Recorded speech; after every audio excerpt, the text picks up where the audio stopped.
ito ay rated SPG. Striktong patnubay at gabay ng magulang ang kailangan. Dahil sa dami ng mga kaibigang nawala kay Tanggol, hinding-hindi niya nahahayaang maulit pa ito kahit na sino sa kanyang mga kasamahan. Nang malaman niya ang masamang balak ni Roberto na pagpapapatay kay Ponggay habang nasa loob ito ng selda, ay hindi na nag-aksaya pa ng panahon si Tanggol at agad siyang nag-isip ng paraan. Alam niyang bawat oras ay mahalaga dahil nakataya ang buhay ni Ponggay, kaya kailangang maging mabilis at maingat ang bawat kilos nila. Punong-puno ng pag-aalala si Tanggol pero mas nangingibabaw ang kanyang determinasyon na iligtas ang kaibigan mula sa kamatayan. Nagkaroon ng matinding gulo sa loob ng kulungan nang saksakin si Ponggay ng mga inutusan ni Roberto. Kaya naman agad itong isinugod sa ospital para magamot. Para kay Tanggol, ito na ang pagkakataong inihintay niya upang maisakatuparan ang kanyang plano na itakas ang kaibigan. Alam niyang mas magiging madali ang pagkilos sa labas kaysa sa loob ng selda.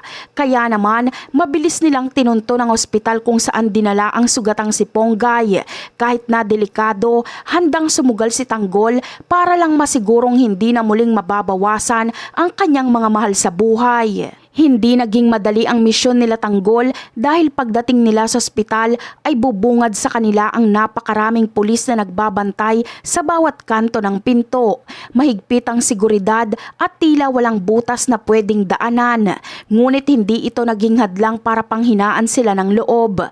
Ginamit nila Tanggol ang kanilang talino at liksi upang makahanap ng paraan kung paano malulusutan ang mga nagkalat na otoridad nang hindi agad napapansin. Sa kabila ng panganib na mahuli o mabaril, nananatiling nakatutok si Tanggol sa kanyang layunin na makuha si Ponggay mula sa mga kamay ng mga bantay. Sa gitna ng tensyon at bantay saradong paligid, dahan-dahang nakalusot ang grupo ni Tanggol sa pamamagitan ng kanilang maingat na pagmamanman at pagkilos. Nakahanap sila ng tamang tiyempo kung kailan medyo maluwag ang pagbabantay sa kwarto ni Ponggay, kaya agad nilang kinuha ang pagkakataong ito. Kahit hirap at kailangang magmadali na itakas nila ang sugatang kaibigan bago pa man makatunog ang mga pulis na nasa paligid. Ang matinding pagmamahal ni Tanggol sa kanyang mga kaibigan ang naging lakas niya upang magtagumpay sa gitna ng napakahirap na sitwasyon. Sa huli, matagumpay na nailayo ni Tanggol si Ponggay mula sa panganib at sa mga taong gustong pumatay dito. Hindi sila huminto hanggat hindi sila nakakarating sa isang malayong lugar kung saan pansamantala silang magtatago at malayo sa abot ng mga pulis at ni Roberto. Ligtas na ang kanyang kaibigan at kasama niya na ito sa kanilang bagong kuta, malayo sa kapahamakan ng selda. Para kay Tanggol, ang mahalaga ay buo pa rin sila at handang harapin ang mga susunod na pagsubok ng magkakasama.